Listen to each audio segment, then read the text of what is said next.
Jimmy! No wonder Rebecca left you! For this, you destroyed our family? You have me now for what? Here's what's gonna happen. One day you're gonna get sick, and you will die there. Alone.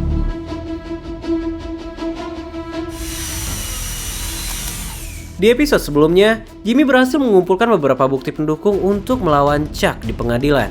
Dia kini juga punya Kim yang all in di belakangnya. Yang perlu kalian ingat, Kim bukanlah pengecer abal-abal. Harus gue akui season 3 episode 5 ini adalah salah satu episode terbaik di Better Call Saul. Ratingnya 9,7/10. Karena ini adalah perang besar antara Jimmy dan Chuck. Well, ini adalah lanjutan season 3 dari series yang berjudul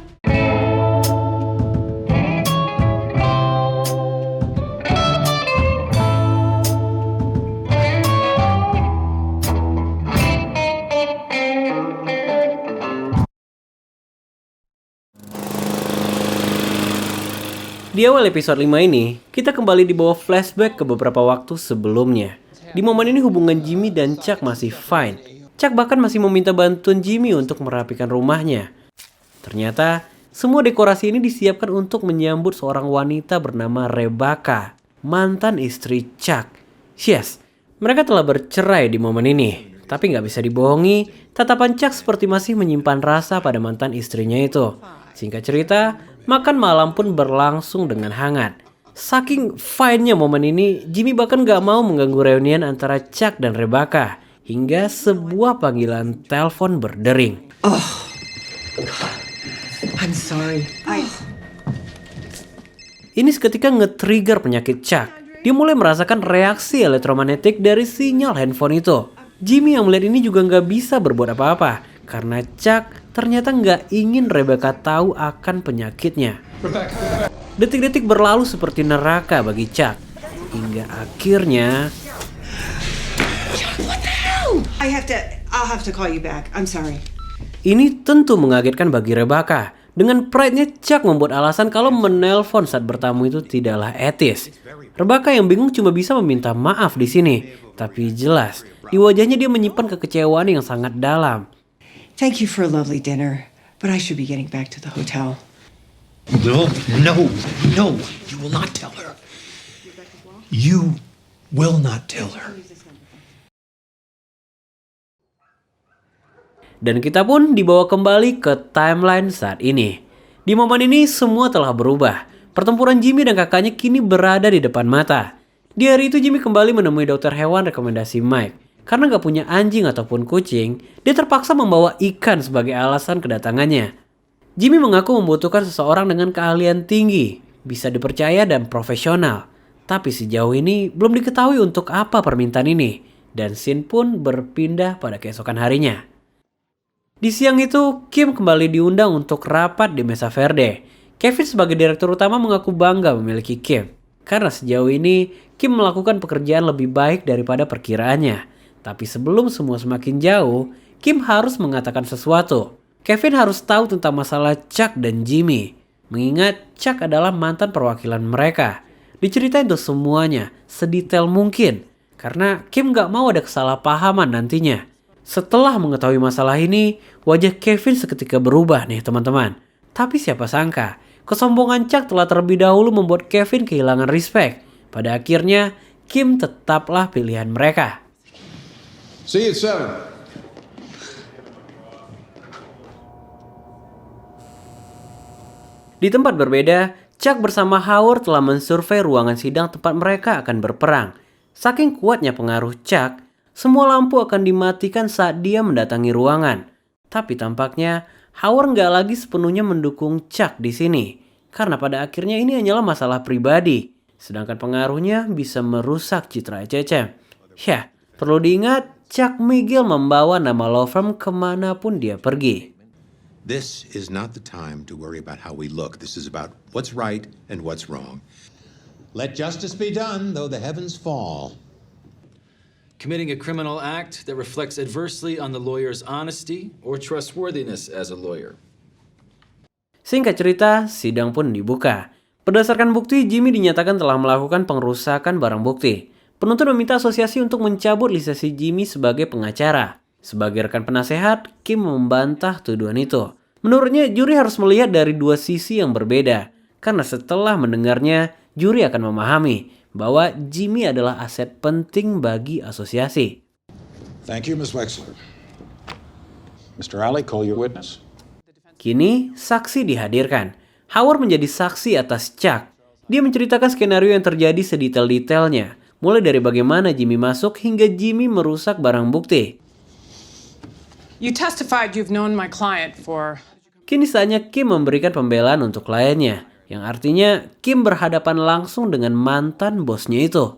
Tapi kalau kita lihat dari tatapan matanya, Kim gak terlihat goyah sama sekali. Kim memulai pembelaan dengan meminta Howard mendeskripsikan tentang Jimmy. We did. Howard mengaku telah mengenal Jimmy selama 10 tahun. Dia menyukainya. No complaint. Dari konteks ini, Kim melanjutkan pertanyaan. Jika Jimmy dikenal baik selama 10 tahun, lalu apa alasannya CCM nggak pernah menerima Jimmy sebagai pengacara? The partners decided it would be best to avoid the appearance of nepotism. Di sini, Howard mulai berbohong. Tapi jangan lupa, Kim bukanlah pengacara abal-abal. Mengatasnamakan nepotisme, bukankah Howard juga melakukan hal yang sama? Which partner was the most concerned with nepotism? Charles McGill. Dengan terpaksa, Howard mengakui bahwa orang yang paling concern tentang nepotisme adalah Chuck. Dari konteks ini, secara nggak langsung juri diberitahu bahwa Chuck nggak pernah menyukai adiknya dari dulu. Ditelanjangi oleh mantan karyawannya, itulah yang kira-kira tengah dirasakan oleh Howard. Karena setiap kali dia hendak meminta waktu, Kim hanya menjawab, No, thank you. Dari sini, Kim masuk ke ranah yang lebih personal lagi. Dia membahas jasa Jimmy yang merawat Chuck selama 2 tahun tanpa pamrih. Karena dalam tanda kutip, Chuck adalah orang berkebutuhan khusus. It was due to mental illness, correct? Objection. Charles McGill's mental health isn't at issue. Kim memahami persis bahwa nggak seorang pun yang mampu menjamin kesehatan mental Chuck. Jadi dia bisa memanfaatkan celah ini. Karena orang dengan masalah mental, pernyataannya perlu pertimbangan ulang. At this time, the State Bar would like to enter Exhibit 5 into evidence. Sejauh ini tampaknya Kim memenangkan statement di depan juri. Tapi meski begitu, Jimmy kelihatan gelisah banget. Dia terus menoleh ke belakang seperti tengah mengkomunikasikan sesuatu. Dan sesaat sebelum barang bukti diputar, Jimmy menginterupsi. Dia meminta jeda waktu pada juri. Meski dengan alasan ingin mengulas ulang kasusnya, tapi yang sebenarnya... What are we doing? Sementara itu kita berpindah ke Chuck. Sebelum menuju ke pengadilan, Chuck menyusun kata-kata terbaiknya. Yang terdengar, kata-kata itu diawali dalam bentuk pujian pada Jimmy. Tapi endingnya... The law is too important. Yes, it's the truth. Di waktu bersamaan, kaset kini telah diputar. Semua orang mendengarkan percakapan dramatis itu. Tapi benar dugaan Howard. Rekaman ini malah terdengar merugikan mereka. Karena isinya hanya mempertegas kekejaman Chuck di hadapan juri. Jimmy, you do realize you just confessed to a felony? Yes. But you feel better, right? Chuck mungkin menang secara hukum, tapi reputasinya sebagai orang terhormat tercoret rapi di sini. Kini saatnya Chuck memasuki ruang persidangan. Seperti biasa, semua peralatan elektronik dikumpulkan. Hanya Jimmy yang gak menyerahkan handphonenya di sini dengan pengakuan kalau dia udah ninggalinya di mobil. Sementara itu di luar gedung, parkir VIP menyambut kedatangan Chuck. Tapi di perjalanan menuju ruangan, Chuck gak sengaja bertabrakan dengan seorang pria besar. Singkat cerita, Chuck pun disumpah untuk statementnya. Berdasarkan rekaman, kesadaran Chuck dipertanyakan di sini. Mengingat suara Chuck terdengar gak stabil di rekaman itu. Tapi Chuck memastikan kalau semua itu hanyalah acting. Dia sengaja melebih-lebihkan kondisinya untuk memancing Jimmy. Disinilah Chuck diminta menjelaskan kondisinya. Konteks ini diperlukan agar semua orang dapat memahami apa yang sebenarnya Chuck rasakan. Meski penyakit ini terbilang baru, bukan berarti dia berhalusinasi, ucap Chuck. 30 tahun lalu orang bahkan gak mengetahui tentang alergi kacang, sama seperti yang dialami. Bahkan dokter sekalipun butuh waktu untuk memahami penyakit ini. Bagaimanapun, Chuck menegaskan bahwa penyakit ini nggak mempengaruhi cara dia berpikir. Jadi kewarasannya nggak perlu dikhawatirkan.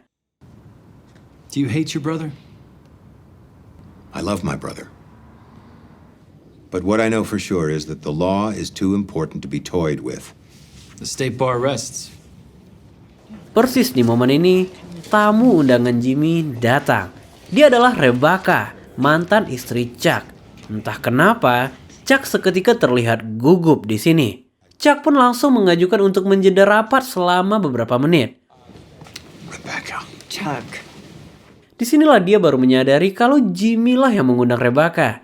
Jimmy juga memberitahu penyakit Chuck pada mantan istrinya. Ini membuat situasi lebih dramatis lagi. Tapi dari respon Chuck, dia tampak gak menyukai kehadiran Rebecca. Jadi Rebecca memutuskan untuk pergi. Chuck tentu gak mau melepas Rebecca dalam situasi seperti ini. Jadi dia memintanya untuk stay, untuk melihat kenyataan yang sebenarnya. Karena Jimmy gak sebaik yang dia pikirkan. Are you sure? Yes, I'm sure. You've been sold a bill of goods, Rebecca. I want you to see what's what. Singkat cerita, sidang kembali dilangsungkan. Jimmy nggak mengelak. Dia mengaku bahwa itu memang suaranya. Tapi gimana bisa Chuck memegang alat rekaman itu? Karena itu akan sangat menyakitkan. Chuck membenarkan. Tapi rekaman itu dibuat di ruangan yang tertutup penuh dengan foil. Dengan melebih-lebihkan penyakitnya, dia berhasil memancing Jimmy berkata jujur. Well, dari jawaban ini, Jimmy melihat bahwa Chuck mengetahui persis cara membuat Jimmy mencemaskannya. Sehingga sampailah kita pada sebuah kesimpulan. Chuck sengaja berbohong agar Jimmy berkata jujur. Sedangkan dari perspektif Jimmy, Jimmy sengaja berbohong agar Chuck merasa baikan. Yang jadi pertanyaan, kebohongan mana yang akan juri percayai? This is your house, right? Yes. You call this normal? I call them adaptations. Objection. We discussed a physical allergy, not a mental disability. Potato. It comes down to this. He claims that he lied to me to get me to tell the truth. And I'm telling you, I lied to my brother to make him feel better. Which of us you believe depends on how we all understand the mind of Charles McGill. You may proceed, Thank you, Mr. Chairman. but watch yourself. Ini adalah kemenangan pertama Jimmy melawan kakaknya. Di section kedua, Jimmy masuk ke dalam kehidupan Chuck yang lebih personal lagi, yaitu Rebecca. Tujuan Jimmy mengundang mantan istrinya nggak lain dan nggak bukan hanya untuk mengguncang Chuck. Dan Chuck menyadari itu, karena Jimmy tahu kalau Chuck menyembunyikan penyakitnya dari mantan istrinya. Disinilah Chuck mengakui semuanya. Bukan berniat berbohong, tapi hanya nggak ingin terlihat lemah di hadapan wanita yang dia cintai. Secara statement, pengakuan ini terdengar romantis, tapi secara mental, tekanan meningkat drastis setelah pengakuan itu. Have I answered your questions to your satisfaction? Disinilah Jimmy seketika agresif. Mengetahui mental Chuck telah terguncang, dia kembali membahas keabsahan kondisi Chuck. Menurut pengakuan Chuck, kondisi ini membuatnya sulit bernafas, rasa terbakar di mana-mana. Tapi dia masih bisa mentolerir apabila sumber listrik berada cukup jauh darinya. Dari konteks ini, Chuck diminta untuk menunjuk di manakah sumber listrik terdekat yang kini dia rasakan. Ini seperti perangkap bagi Chuck. Can you feel more current coming from any particular direction right now? Jimmy, do you have something in your pocket? Yes, I do. From this distance, you should feel it, and you don't, do you? Chuck seharusnya merasakan dari awal, tapi dia nggak bereaksi apa-apa. Disinilah Chuck segera mengetahui kalau handphone itu udah dicopot baterainya. There's no battery in here. You removed the battery. Yeah, you got me, Chuck. Dead to rights. What do I have to do to prove it to you? Could you reach into your breast pocket and tell me what's there? What now? Can you tell the court what that was? Pria besar yang menabrak Chuck memasukkan baterai itu sejak 1 jam 43 menit lalu. Dan faktanya, Chuck gak merasakan apapun. Take away from the fact that the defendant... crazy! Chuck menggila di momen ini. Fakta plus mental yang telah terguncang membuat Chuck mulai kehilangan kendali. Mr. McGill, please, you don't have to go You think this is something? You think this is bad? This chicanery? Jimmy! He defecated through a sunroof!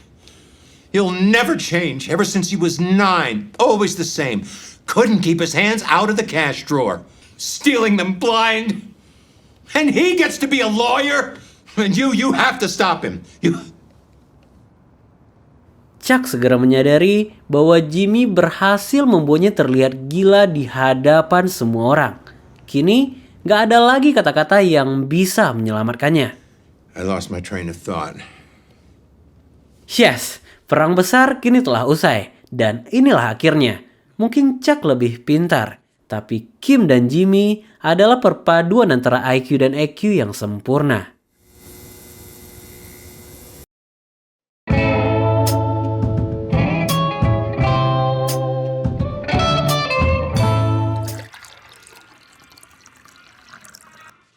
Di awal episode 6 ini, kita dibawa ke dunia berbeda. Nacho kini sendirian mengurus setoran dari pengedar. Dan salah satu dari pengedar itu adalah Domingo. Mengenakan baju Tampico, dia menyetor bagiannya. Tapi sedikit basa-basi karena tampaknya setoran yang dibawa kurang dari yang seharusnya. Domingo mengaku seorang dari anak buahnya membuang barang karena ketakutan melihat polisi. Hah, apakah itu Jesse? Ate the stuffing.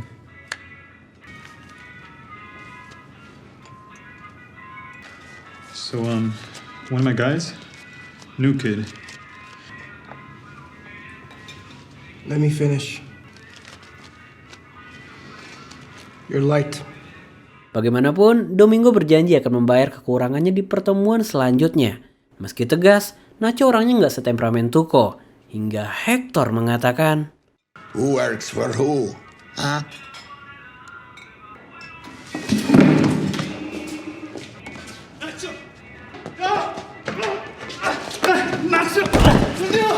No, I'm sorry.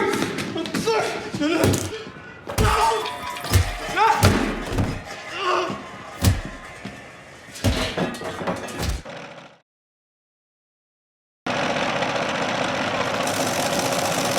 di malam harinya, Nacho bekerja untuk ayahnya.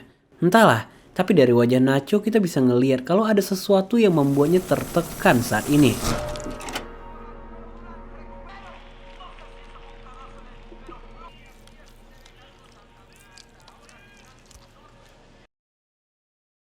Jimmy McGill has worked tirelessly. Kembali ke aktor utama kita. Untuk persidangan yang kesekian kalinya Kim mendampingi Jimmy. Kali ini mereka membawa seluruh lansia klien Jimmy sebagai saksi. Sebagai pengacara, Jimmy telah melakukan pekerjaan yang mulia. Dia melayani para lansia yang mungkin belum pernah bertemu pengacara seumur hidupnya. Sama halnya dengan Chuck. 3 tahun sudah Jimmy mengurusnya. Bangun setiap jam 5 pagi untuk membelikan kebutuhan plus koran kesukaan Chuck. Tapi dengan alasan yang gak rasional, Chuck tetap membenci adiknya. Siapa yang gak akan marah diperlakukan seperti ini? Scene ini bertepatan dengan kunjungan Rebecca ke rumah Chuck.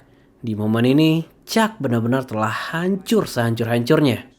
Jimmy McGill had no premeditated agenda when he entered his brother's home. He lost his temper, plain and simple.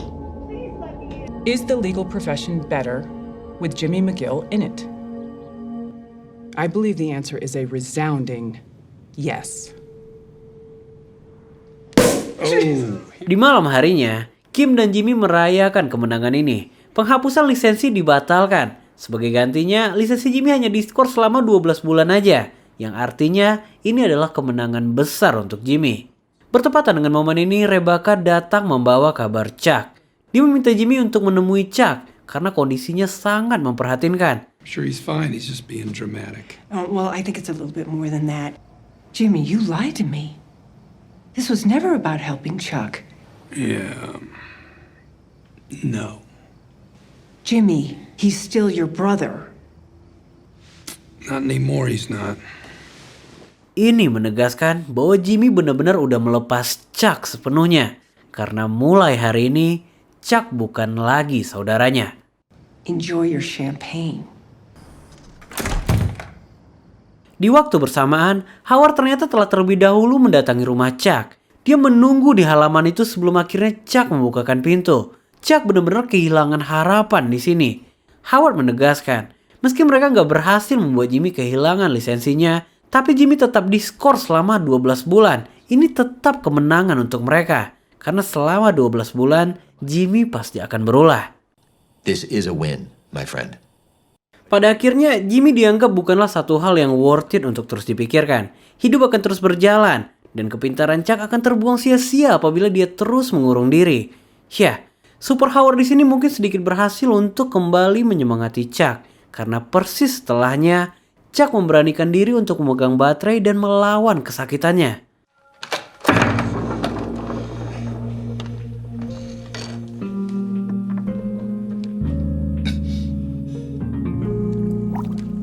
Berpindah pada keesokan harinya.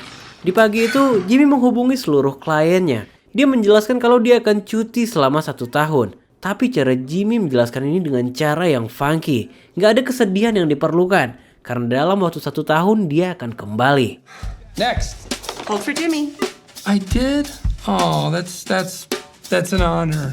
Next. An agreement. It's an agreement. It's an agreement. Okay, next. The letter will explain it, but the details are just next.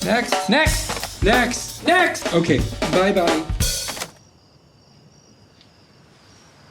Sampailah pada malam harinya. Di sini, Kim sempat membahas tentang Francesca. Mereka nggak bisa terus menggantungnya karena dia harus mencari pekerjaan baru. Di sini, Jimmy sedikit emosional nih teman-teman. Karena tampaknya dia amat menyukai Francesca sebagai asistennya. Tapi secara realistis, Francesca memang nggak lagi dibutuhkan.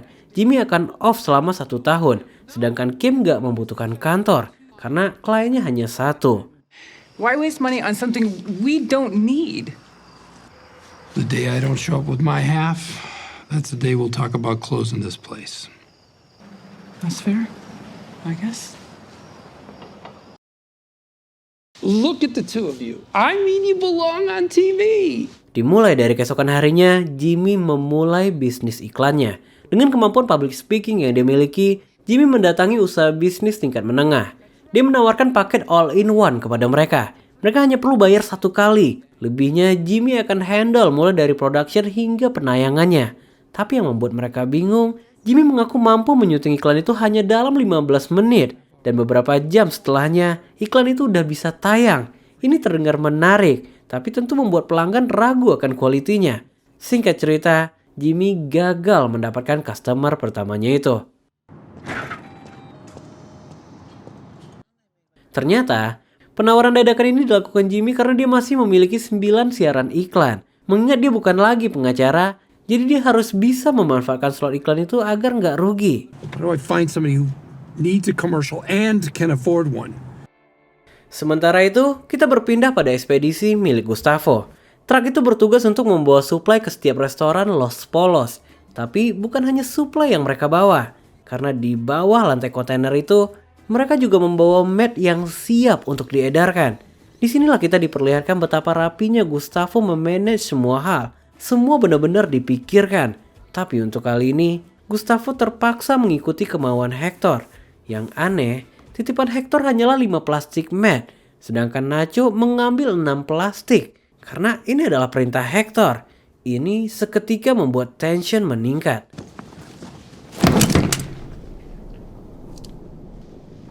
He's expecting 6.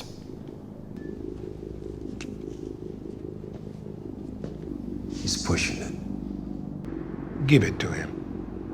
Sure. Give it to him. Dengan alasan tertentu, Gustavo terpaksa memberikan 1 plastik bagiannya. Tapi tentu, Gustavo memberikan ini bukan untuk cuma-cuma.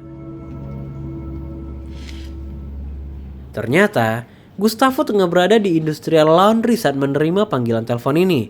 Sebagian dari kita tentu tahu kalau tempat ini adalah cikal bakal dari Super Lab. Dan satu hal, ternyata Lydia adalah orang yang mensuplai banyak informasi untuk Gustavo. Ini membuka sedikit teka-teki yang belum terkuak di Breaking Bad. I took the 5, then one more. Di malam harinya, Nacho menceritakan semua yang terjadi pada Hector. Disinilah Hector menegaskan bahwa ekspedisi Gustavo hanya sementara. Dia membutuhkan ekspedisi alternatif yang bisa dia kontrol. Hector pun kini mulai menggali bisnis ayah Nacho. Menurutnya, mereka bisa memanfaatkan distribusi dari beliau untuk mengirim barang ke perbatasan. Ini adalah satu hal yang paling ditakutkan oleh Nacho, karena ayahnya bukan orang seperti itu. Don't worry, I think... Leonel talked to a guy in Los Lunas. What? Dan di waktu bersamaan, The Twins mengabarkan kalau Tuco baru aja menusuk orang di penjara. Dia juga mematahkan rahang penjaga yang membuatnya dipindahkan ke ruangan isolasi. Berita ini membuat penyakit jantung Hector kembali kambuh. Dan momen ini gak disia-siakan oleh Nacho. You talk to your father.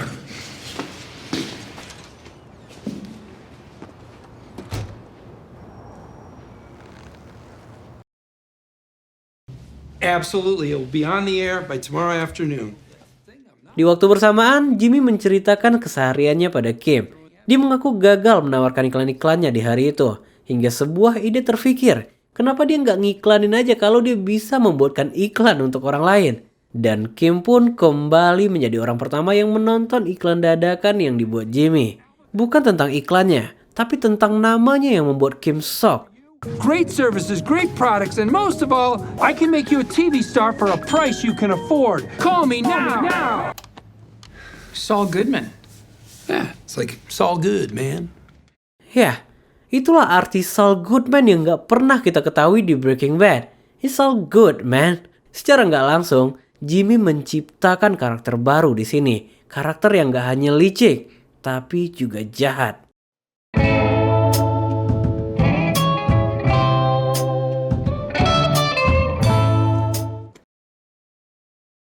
Berpindah pada keesokan harinya. Untuk mengisi waktu kosongnya, Jimmy mengambil pekerjaan sampingan. Can I read it first? Ternyata, itu adalah sebuah pekerjaan mulia. Dia menjadi petugas kebersihan di bagian bawah flyover. Hebatnya di sini, Jimmy seperti nggak ada mengeluhnya. Ini dia lakukan sementara menunggu deal dari calon customer iklannya. Karena selama bekerja, dia terus mendapatkan panggilan telepon tentang iklannya. Yeah, $4,600. And we can... Hello? Hello?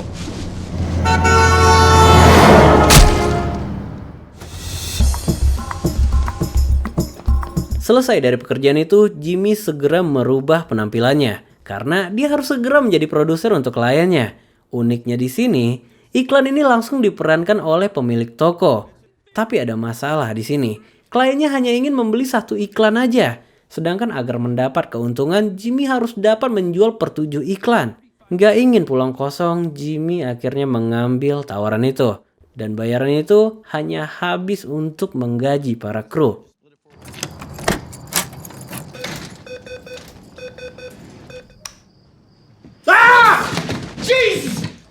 Berpindah pada malam harinya. Pria culun yang baru pulang dikagetkan oleh kemunculan Nacho di rumahnya.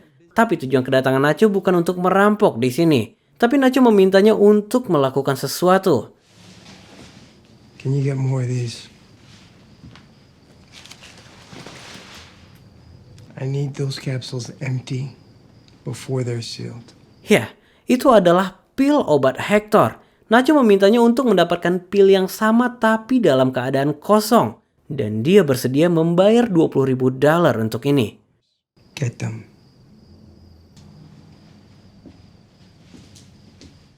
Berselang beberapa saat, si culun kembali mendatangi Mike.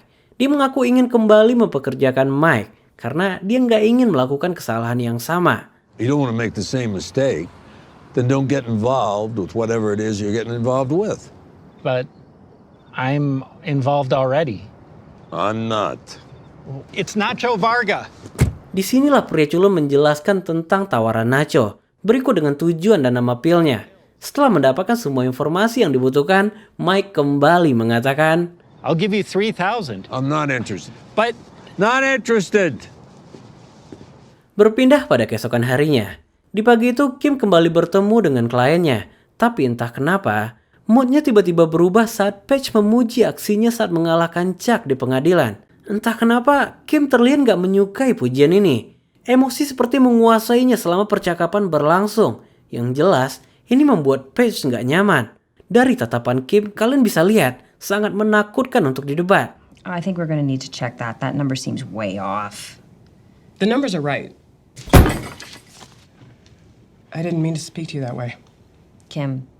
Hingga akhirnya Kim menyadari bahwa sikapnya sangat gak profesional. Dia mengaku kebawa emosi saat Paige membahas Chuck. Karena yang kini dia rasakan hanyalah... All we did was tear down a sick man.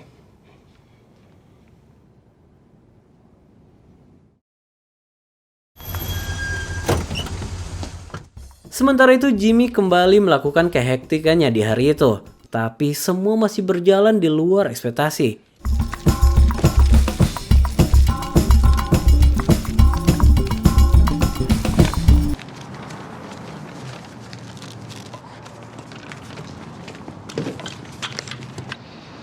Mr. McGill. It'll be fine. Hari-hari yang buruk dan keseharian yang melelahkan membuat vibe yang buruk antara Kim dan Jimmy. Tapi Jimmy tahu cara menghandle ini. Dia mengajak Kim pergi ke suatu tempat. Karena hanya tempat seperti inilah yang bisa membuat mereka sedikit melupakan pekerjaan. Hey, you. Yes, sir. What is this? Dirty martini? No, this is a $14 glass of puke. The trick with the coin you told me about? Or the counterfeit bill? No. The guy's a real asshole. Dan hanya dalam hitungan menit, Jimmy telah menemukan targetnya. Jimmy melihat seorang pria sombong yang tengah memaki-maki waiter. Orang seperti ini perlu diberi pelajaran. Dengan wajah penuh kemarahan, Jimmy kini memberikan briefing tentang apa yang akan mereka lakukan. Tapi tampaknya, Kim gak berada dalam vibe yang sama nih teman-teman.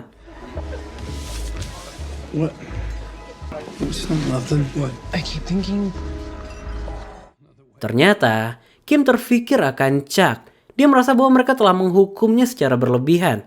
Tapi Jimmy meyakinkan semua yang terjadi pada Chuck setimpal dengan perbuatannya. Dan Kim diminta untuk gak mencemaskan itu. Karena hal semacam itu gak worth it untuk dipikirkan. Put him in the rearview mirror. He is not worth thinking about. Done.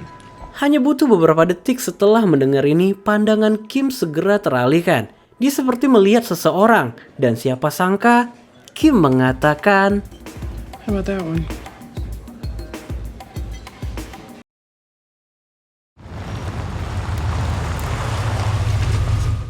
Di waktu bersamaan, Mike ternyata mengambil tawaran pekerjaan dari pria culun. Tapi tujuan sebenarnya bukan untuk menemani pria culun itu.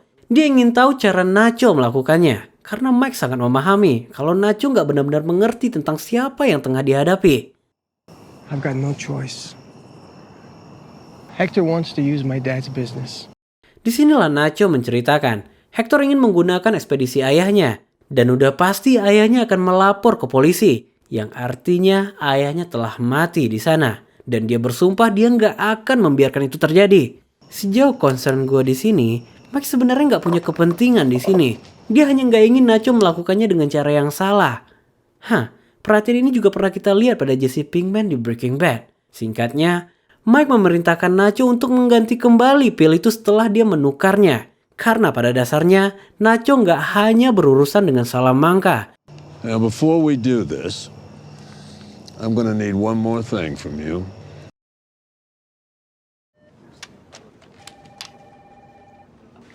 Second door. Berpindah pada keesokan paginya, Jimmy mendatangi sebuah perusahaan asuransi praktik hukum. Dia meminta refund atas asuransi tugasnya, mengingat izin praktiknya dicabut selama 12 bulan. Tapi berdasarkan kebijakan perusahaan, permintaan itu nggak bisa dikabulkan. Dan apabila Jimmy ingin berhenti, dia harus membayar 150% lebih mahal saat hendak kembali bertugas. Jimmy menyadari kalau masalahnya nggak akan bisa dibantu. Maka dari itu, dia menyerang penyebabnya. Jimmy berpura-pura menangis di depan wanita itu. Kelembutan hati wanita itu Jimmy manfaatkan untuk memojokkan Chuck. I spent years caring for him and now he hates me. Is this your brother Charles? Begitu menyadari aksinya ini akan menyebabkan masalah pada Chuck, Jimmy pun pamit dengan wajah yang berbeda.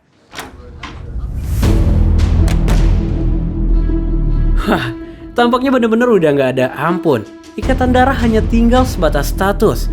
Tapi yang ngebuat gue lebih penasaran, mampukah Nacho melancarkan aksinya? Karena yang akan dihabisi adalah bapak dari Salamanca. Jangankan kesalahan besar, kesalahan kecil sesimpel subscribe pun bisa nyawa taruhannya. Jadi jangan salah, tombolnya ada di kanan bawah.